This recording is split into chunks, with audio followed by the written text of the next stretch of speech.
Hey folks, so this is actually the second time I'm recording this Kirblog. I did an earlier take of it within the week when I was just kind of feeling in the moment, oh, I'm going to do this one now, but I looked back on it and there were a few things that I actually wanted to add to what I had originally said, so this is my second attempt now. I'm tackling this particular topic because, let's just say it's been a little bit of an up and down week. It's been a little rough, a little slow in terms of the productivity, et cetera. But there's a question, a really good one that I think I actually just got within the week, which is why I recorded it so early originally. This comes from the new Riddler07 on Tumblr asking, "Hey, Kirb, do you think that there's a way to be too humble? And if there is, can it affect your abilities as a writer/artist in a negative way?" I'm gonna say ahead of time that because I feel like I do this way too often on Kirblogs where I'm just like, I said this in another one before, so I'm just gonna give a blanket statement ahead of time. I'll probably be repeating some things I've said in past ones, so I apologize to people who are like longtime listeners and bored by shit that they might be already hearing. But either way, so I was a kid and I was really angry as a kid. I had a really, really bad temper, and I wasn't a troublemaker. I wasn't, I never really did anything that bad or anything, because truth be told, I was a little spoiled. I love my parents to death. I know I've said that before, and I'll repeat it here, but my family has always been extremely supportive to me, and when I say spoiled by, I mean there were very few times where I didn't get my way, and so because of that, a lot of my own, morals and discipline were kind of, up to me to create over the years. But my parents gave me a really firm understanding of what was right and wrong. So I certainly wasn't like a bad kid in any stretch of imagination. But I had a bad temper, and I didn't take well to people making fun of me. I didn't take well to, getting into arguments and debates with people, and a lot of things would bother me. But something that I, in elementary school. I believe was where I first heard this was maybe middle school of, Chris, you can only change the way that you react to something. You cannot change how other people treat you. You cannot change who other people are. You can't, change the way that they feel. They are going to do and feel and go about their business whatever way, and how that impacts you, is up for you to decide. It also ties in, I think, way later with, something that Trevor Duvall was talking about where, happiness is a choice. You can choose to, take it personally and be angry and pissed off and let it ruin your day, or you can choose to move on and deal with it and just, be happy. It's not as black and white, simple as that, because, some people have a much more difficult time. And for a while I did. But that bit of advice I remember as a kid, it didn't really stick with me immediately. Even towards the end of high school, the way that I dealt with a lot of the people that were really aggravating me to different extents, where I kind of took a superiority complex of whatever, these people are going to be flipping my burgers and I'm going to be going off and making something of myself, and thinking of things that way is stupid and unnecessary. But yeah, that quote of you can't change the way you can't change anything other than how you react. I think that that's very true. And I think that actually ties into the topic at hand, which is, staying humble. I know a lot of people who, when they, when they're not staying humble and when they get upset about something or off-put, then it actually does really, really impact their work, because, they get depressed or, angry or upset or whatever, and they can't focus, and then it really, fucks them up in a lot of different ways. For me personally, because my work is basically my life, it is probably the most important thing in the world to me is continuing to do what it is that I love to do and to continue to be creative. I can't let that stop me. There are times where I certainly feel unmotivated, or I'm dragging my feet. This week was one of those. But as far as on a long term, I refuse to let myself be. When something bad might happen to me, if I get some bad news, or if something, that doesn't sit well with me occurs, I have to use my work, if anything, as a coping mechanism. I have to bury myself in it, and I have to continue to stay productive, or else, I feel non-existent in a way. Now, all of that said, I chose to work in the entertainment business, which inherently is a business of, clashing egos and a lot of douchey people who are very up on themselves and only looking out for themselves, and and also a lot of competition and therefore a lot of rejection and heartbreak and difficulty, and as I've, again, often said, nobody put a gun to my head and said I had to choose this path. I chose it because being creative, which is part of the entertainment business, is what I love to do more than anything.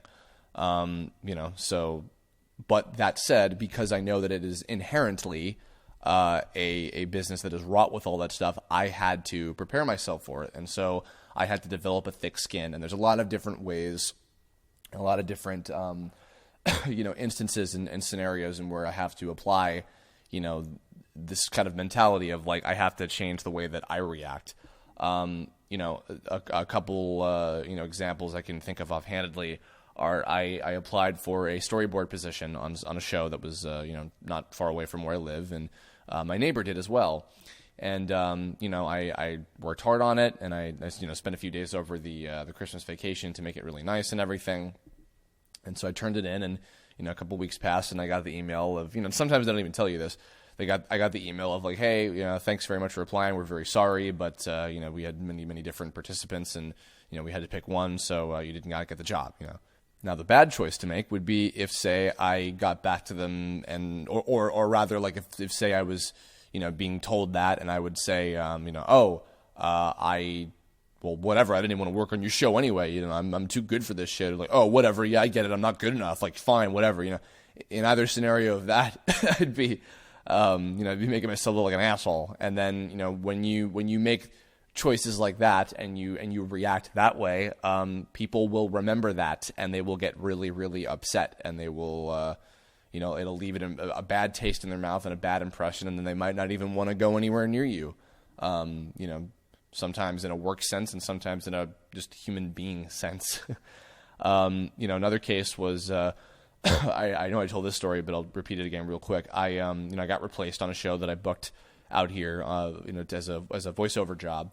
And I got the call the same day that we recorded the first episode in a big ensemble saying, we're very sorry, but the client wants to go in a different direction. And, and so I had to be like, okay, well, thank you very much for the opportunity. I really appreciate it.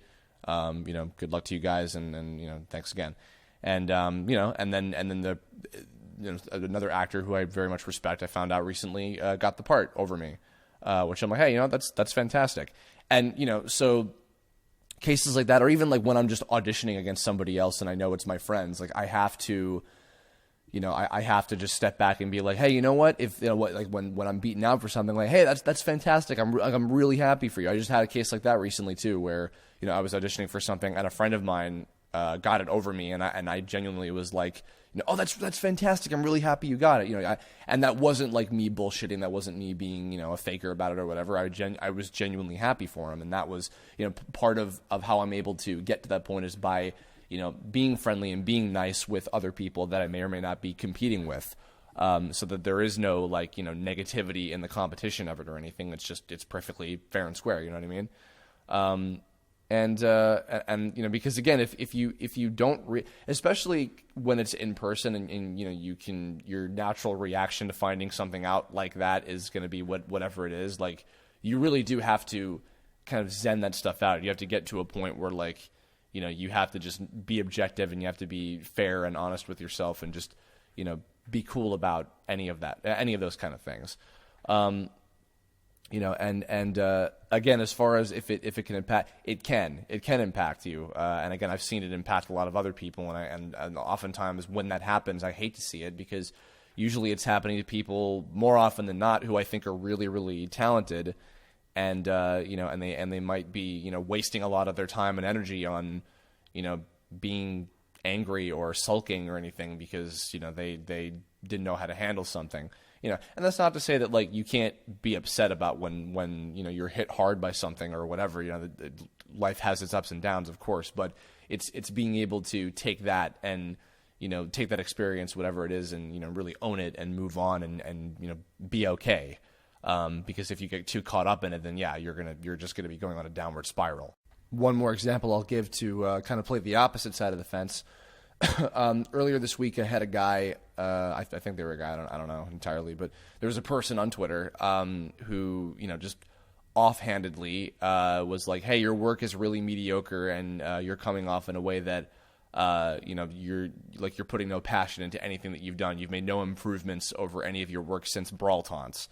Now, and I feel I should put this out here too, just to let you guys know, I don't normally respond to these types of people at all, and I chose to respond, and I'm going to prove to you exactly why I usually don't, and why this was actually the wrong decision for me to make. Now, I didn't fight him back. What I said was, hey, you know what? Thanks for watching. And I meant it because, it's like whether you liked it or hated it, whatever I made, you took the time to watch it. And so they got very aggressive over that, and they're like, that's all you had to say? That they, like, are you just going to be doing the same thing over and over? And I said, listen, everything that I do is an exercise, and everything, that I do nowadays, has real passion and meaning and thought and effort put into it. Brawl Taunts is something that I really had no passion or effort put into it at all, and it just happened to do well. Tome is something that is very, very important to me, and I really, put my all into it. And, they were just saying, like, well, your effort isn't showing because your work is, again, really mediocre, and, and you look like your stuff hasn't improved since you did Brawl Taunts. And I'm like, well, you're being presumptuous, in terms of judging, because that's a pet peeve, is like when I see people, if somebody doesn't like something, that's totally fine. It's when people are questioning, they weren't even trying, when I get that for myself even as well. And when I see people judging other people's stuff and they use that phrase of they're not even trying, it's like, you don't know that. You have no idea.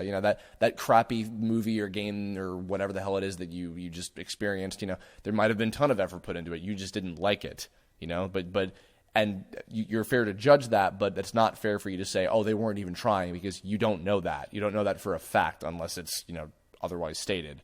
And the truth of the matter is, like, as fair as my point on that was, it's like, I have no argument. I had no argument for what this guy is saying. I'm like, look, dude, I mean, I'm sorry that you feel that way about my stuff. I'm sorry that, the improvements I thought I'm making are I've been making since Brawl Taunts have not been, visible enough to where, it's something that's impressing you, but that's not why I'm doing what it is that I'm doing. And then there's really nothing else for me to say. So that's why it's like, it's such a pointless, non-argument. It's like such a pointless conversation to even be had. So, and when I said, oh, thanks for watching, which thereby sparked the conversation, that was my choice of like, this is me being humble by saying that. I was trying to be humble, but the real answer was not even responding. Maybe if that situation had played out in real life, which, I don't necessarily know if it would have, I also don't necessarily know if it would have gone the same way, or maybe if it would have gone better than how it is on, over text when you're not really seeing the person. So, but that's an example of like when you go the opposite route, even if you try to be in control. So, that's how it goes sometimes. So I think especially for, people, and no, actually that's not even true. I was going to say that it's mainly for people who are like, who are creative, when you have to undergo critique from people or judgment from other people, and you just have to learn how to stay humble. But you know what? I think that honestly it applies to any normal person. Because I think that the bad choices and reaction that you make to something, they can still impact you no matter what it is that you're doing, in any career really. Maybe it can be a little bit more damning in the entertainment business, sure. But as far as as far as life goes, I think it's something that applies to anything and everything and everybody really. So yeah, that's what I would say is I think, if something ever happens to you where, it's going to make you upset and you don't know how to deal with it, and you're figuring out like, what to do. Like, you really have to analyze, like, okay, how am I going to react to this? How am I going to, you can't help the way you feel about something, because that's something that's just part of, your human being, your subconscious. It is what it is. And that's not something that anybody can necessarily affect, just like that. You can hone yourself, but your feeling is your feeling. Your reaction is what you choose to share with the rest of the world. So it's worth really like stopping for a second and thinking about, okay, how is this going to turn out? So I guess to wrap it up in the comments, please Tell me, have you had experiences like this where you've had to really stop and analyze or like learn from reacting the bad way or reacting in a good way and seeing what works and what doesn't? Have you had issues in being humble and learning how to step back and really be honest with yourself and with other people? Do you have any other questions for maybe how to handle different situations like this? Let me know, because sometimes I give responses to stuff like that in the comments if I have time. And then also, obviously, if as always, if you have ideas for future Kirblog topics, please leave a comment about that too, or hit me up on Twitter, Tumblr, Facebook, whatever you feel like.